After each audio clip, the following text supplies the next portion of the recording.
All right, let's talk about how to safely download pretty much any online video. Ever hit download and poof, the video's gone? Or you're just lost in options? Let's clear that up. Okay, first things first, there's really only one question you need to ask yourself.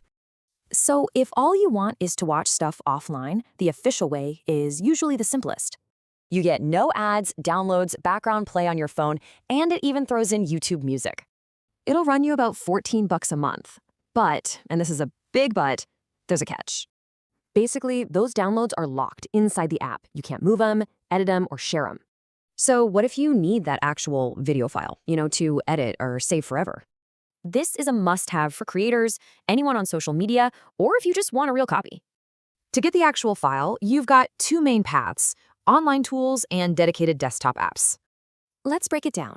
Online tools are super quick, no install needed, perfect for grabbing just one video.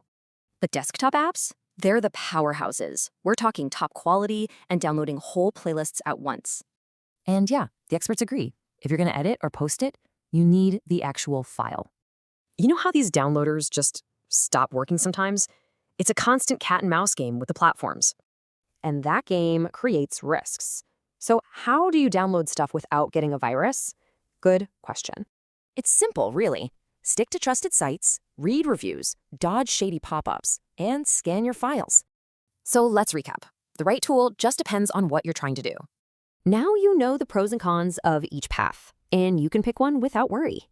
Because remember, the best tool isn't the fanciest one, it's the one that safely gets your job done.